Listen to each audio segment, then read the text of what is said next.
Ça commence par ce qu'on appelait autrefois en littérature une chose vue, en l'occurrence vue dans la queue d'un supermarché local à taille humaine, genre Carrefour Market.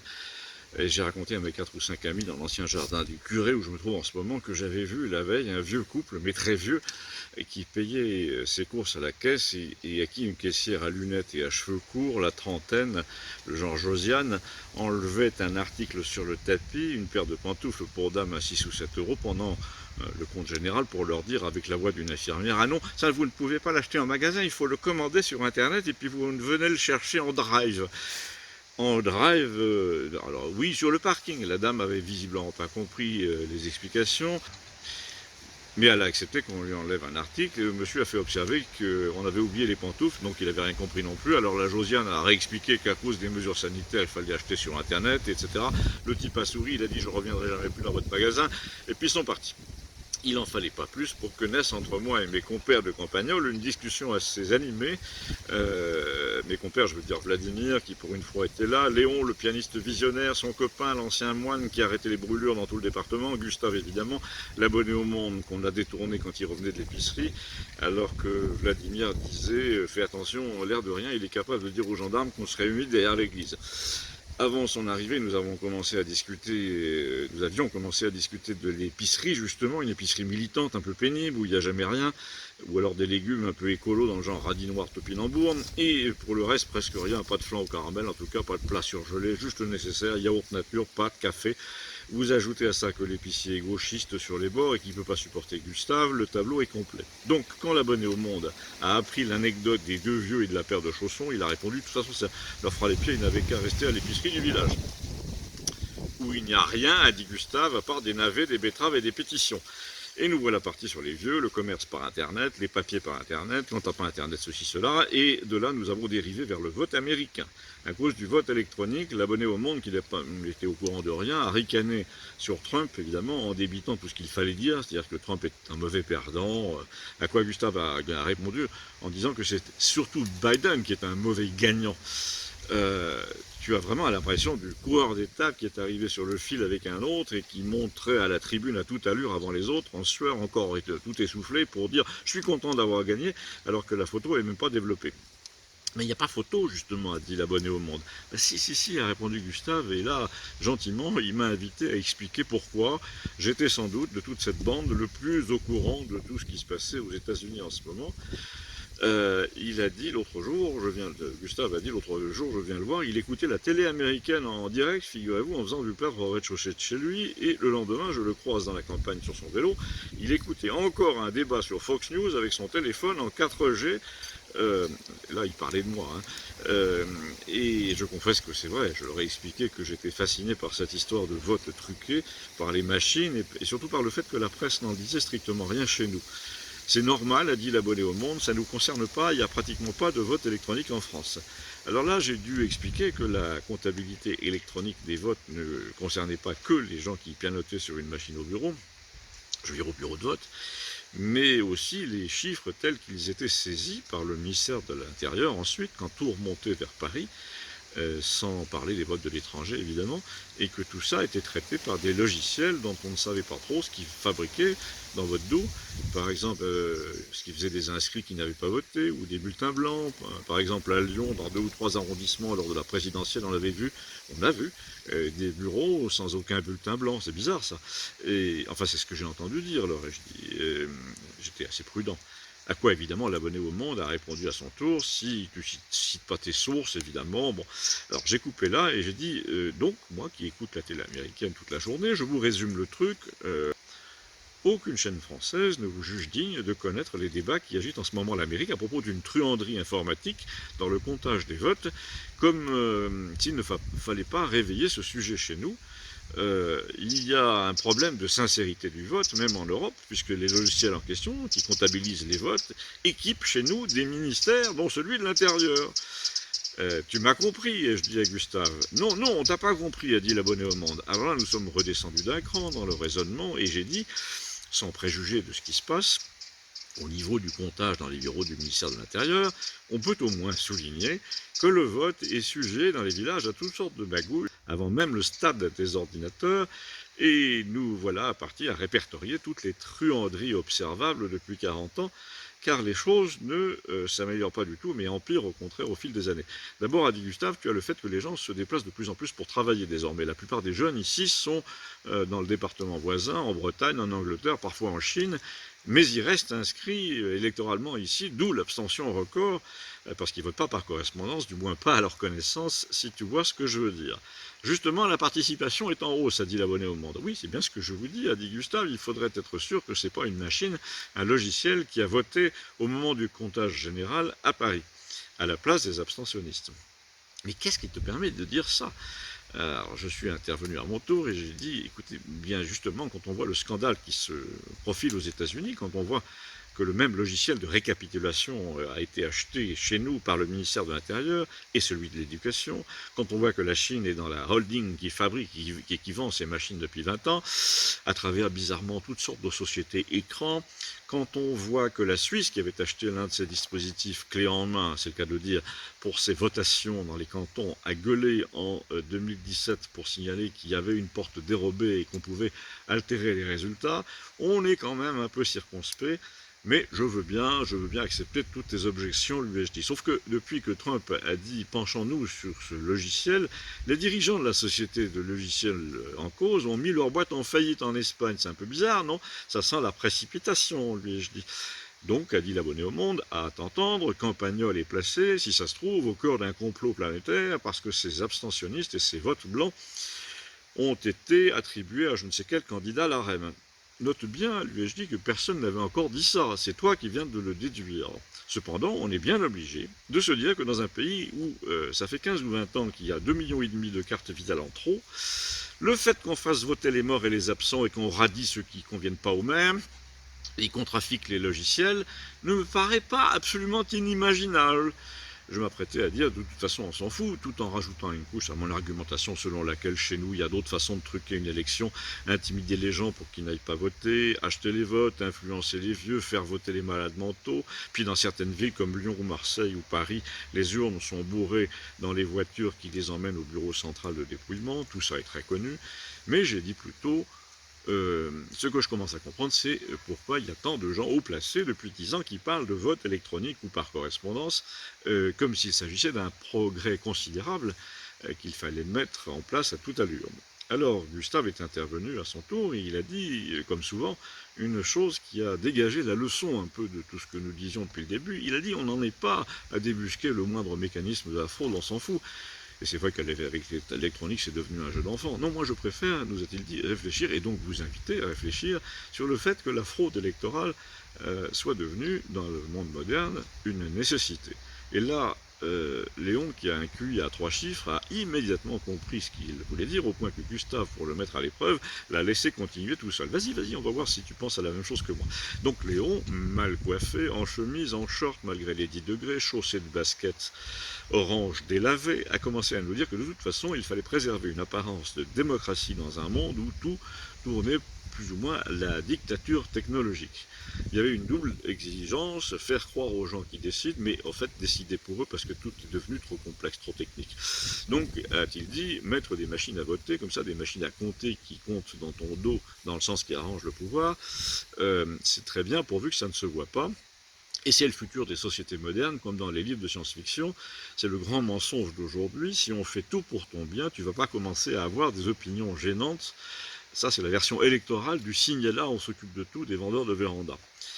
Et il y a une preuve de ce qu'il nous dit, a repris Gustave au vol, c'est le référendum de Maastricht. Là, la population a clairement dit non. Du coup, ceux qui avaient organisé ce vote se sont dit on aurait mieux fait de truquer les résultats, parce que là, on va être obligé de tourner la question autrement, mais forcément, ça va se voir. Et on peut dire en effet que ça s'est vu, et ça se voit encore, c'est même une tâche sur l'histoire de France. En attendant, nous a dit Gustave, tu as une maquette de ce mensonge d'État obligatoire. En ce moment, ce sont les sondages, qui sont de plus en plus détachés du réel, et même du bon sens. Ce sont des sondages qu'on n'arrive plus à gober, quoi. On se dit dans les journaux, On te dit dans les journaux, pardon, que l'Élysée a dépensé 26 millions d'euros pour sa communication l'année dernière. Déjà, tu comprends que notre président étant le plus détesté de toute l'histoire d'après-guerre, ça coûte en effet de plus en plus cher d'essayer de le dissimuler. Mais malgré tous ces efforts, la population mesure quand même à quel point il y a un rapport entre une personnalité, une seule, et le sort qu'elle, la population, subit tous les jours. Au fil des semaines, les gens ont compris que ce qu'il faut craindre, ce n'est pas le virus vraiment, c'est le type qui parle dans le poste. Ah ben justement, a dit Vladimir, il parle ce soir. Et qu'est-ce qu'il va dire? Selon toi, a dit l'abonné au Monde avec cette espèce d'ironie un peu supérieure. Alors là, c'est moi qui suis intervenu et j'ai répondu, parce que ça, on sait ce qu'il va dire. Il va dire qu'il porte un projet en responsabilité, qu'il est en capacité de. Il va dire celles et ceux. Il va faire l'analphabète comme d'habitude. Il est même incapable d'écrire 3 mots sur un registre sans faire une faute d'accord. Mais la signature, elle est grosse comme ça. Je ne sais pas si vous avez remarqué, a dit Gustave, pour en revenir au sondage, plus il exige de toi une attestation pour sortir, plus il t'oblige à te bâcher le sourire, même en famille, plus il te verbalise à 135 €, plus il t'interdit de manifester, de faire du sport, de voyager, plus il te fait envoyer de papiers. Et là, il montre une brochure qui t'invite au télétravail, même quand tu t'occupes de personnes dépendantes à domicile. Tu imagines? Oui, alors tu peux lire. J'ai lu, en effet, c'était marqué « Utiliser le télétravail dans la mesure du possible ». Et c'était pour les gens de la DMR qui travaillent chez les autres. Donc Gustave nous dit, pour conclure, tu es content du traitement qu'il te réserve, cet imbécile apparemment, puisque hier encore, notre Caligula sortait dans les sondages à 41% de satisfaits. Je suppose que pour l'ouverture des premiers goulags et les premiers enfoncements de porte par la milice à 6 h du matin, il va monter à 61%. Je ne sais pas si vous avez vu le film Brasil, mais on y arrive là. Et le petit Vladimir, là, est revenu à ces histoires de vote américain truqué pour nous dire que... Il faut dire que Vladimir est très convaincu qu'il y a un complot de l'OTAN basé sur le Covid, et il est d'origine russe, qu'est-ce que vous voulez, c'est dans ses gènes. Il nous a dit qu'ils avaient prévu de faire élire Biden pour mettre leur plan en route, donc pour eux ce serait une catastrophe si Trump était réélu. Il ferait tout échouer. D'ailleurs, tu n'as pas remarqué, mais il s'adressait à moi. On discute en France en ce moment du revenu universel au Parlement. Ben, la même semaine, les équipes de Biden te parlent de revenu universel à 2000 $ à mettre en place en Amérique. Et puis Trudeau en remet une couche au Canada. 3 jours après, le revenu universel. Dans tous les domaines en ce moment, ils se donnent le mot. Qu'il s'agisse de confinement, de biens essentiels ou pas essentiels, c'est le même vocabulaire, c'est le même timing, le même agenda. Alors l'abonné au Monde a glapi, ah voilà le grand mot lâché, agenda, le plan mondial quoi. Et Gustave a dit, écoute, tu avoueras que ça tombe bien, d'un côté tu ruines les petits commerçants, les petits restaurateurs, tous les petits en somme, les intermittents, etc. Et de l'autre, quoi, qu'est-ce que tu fais? Tu leur proposes un revenu universel autour de 1000 €. C'est la version politique et sociale du signer là pour la véranda, comme disait Léon tout à l'heure. Et tout semble bien organisé pour la mettre en place. Avec quel argent d'ailleurs, a observé Bernard, l'ancien moine, qui n'avait pas beaucoup parlé jusqu'ici. Et ça, a dit Gustave, comme t'as dit l'autre, là, le président, l'argent, c'est pas un problème. Il te fait imprimer à volonté les billets qu'il faut par la banque centrale, donc le principe, c'est plus tu injectes de faux argent dans la machine, plus tu es obligé d'entretenir le mensonge. Sans ça, tu es ruiné. Sans ça, les retraites et les salaires ne sont plus versés. Sans ça, plus de prestations sociales. J'en reviens aux élections truquées, nous dit-il, c'est une absolue nécessité, comme en Chine, tu organises des élections pour tout. Mais les gens ne décident vraiment de rien, c'est une illusion de démocratie. Tu charcutes le dépouillement et les sondages, et puis aussi tu trouves éventuellement un dossier douteux dans le passé de tous tes adversaires les uns après les autres. L'abonné au Monde a tenté d'esquiver cet argument, les adversaires discrédités, mais moi j'ai confirmé, Fillon, Sarkozy, Dati, c'est vrai qu'on trouve un truc à tout le monde en ce moment, à l'américaine. Et je dis, mais notre abonné au Monde n'avait pas remarqué ça, soi-disant, ni que la mère Clinton avait inventé pendant 2 ans un complot russe pour discréditer Trump, non. Il a préféré répéter qu'il n'y avait pas de vote électronique en France. C'est faux déjà sur le plan syndical, a dit Gustave. Ensuite, je ne te parle pas de vote, mais de comptage des votes. Il faut bien additionner tout ça à un moment ou à un autre, quand il y a 90 départements, 95, 17, et qu'il faut que ça paraisse cohérent, d'où un certain nombre de logiciels écrits par des mathématiciens qui sont capables de faire évoluer une situation vers des résultats escomptés, d'après les résultats obtenus, pendant ou juste après le dépouillement. Naturellement, ça demande du doigté, comme dans la haute finance, et ce sont d'ailleurs les mêmes programmeurs qui font... Et ce sont d'ailleurs les mêmes programmeurs qui font les algorithmes d'achat hyper rapides sur les marchés financiers en fonction de 10 indicateurs différents et ceux qui font parler les statistiques, le big data, etc. Or, entre faire parler les statistiques et les corriger, tu m'as compris.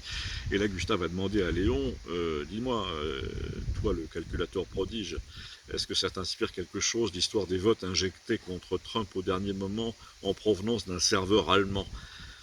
Il a répondu oui, oui, j'ai lu ça. Au début, j'étais un peu sceptique, mais quand même, j'ai appris depuis comment ça s'était passé. Et là, on comprend un peu mieux. Apparemment, leur logiciel avait été calculé pour injecter des votes contre Trump proportionnels à ceux qu'ils devaient obtenir dans leur esprit, mais toujours supérieurs, évidemment, du côté de Biden. Le problème est que Trump en a obtenu beaucoup plus que prévu. Du coup, le logiciel d'injection proportionnelle n'était pas assez efficace pour une fraude électorale automatique. Alors, ils ont préféré débrancher les machines pendant un certain temps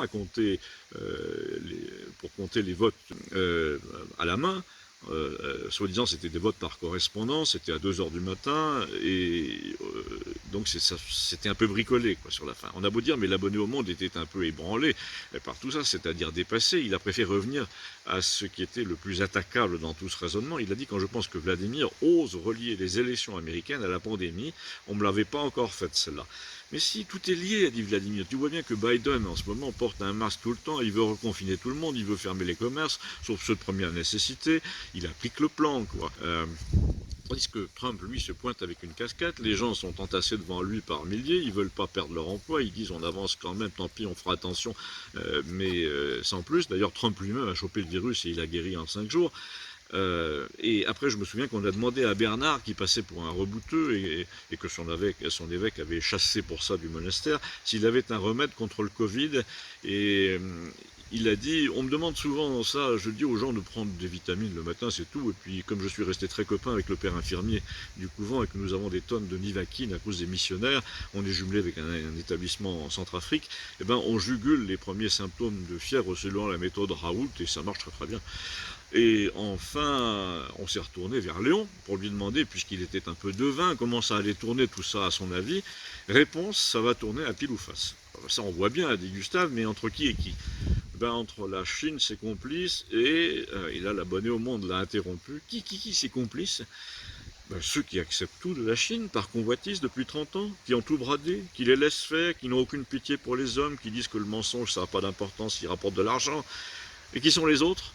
Bah, ceux qui voudraient bien savoir ce qu'il y a dans les machines à voter, par exemple, à sonder, ceux qui croient en Dieu, ceux qui croient que les gens qui ne sont rien, ça n'existe pas, ceux qui croient que l'humanisme européen a un gène de plus par rapport à l'intelligence asiatique, celui de la création, de la beauté, de l'imagination, et que c'est lui qui fera toute la différence. Ouais, continue, a dit Gustave, ça m'intéresse beaucoup. Et là, Léon a dit, tu sais, l'histoire, c'est une partie de réversi. Dans la lutte entre le bien et le mal, à la fin, tu vois que ton jeu est couvert de pions de ton adversaire, tu te dis juste, je vais perdre, mais il suffit de 3 ou 4 pions bien placés, et tu retournes tous les autres par rangées entières, et à la fin, c'est toi qui gagnes.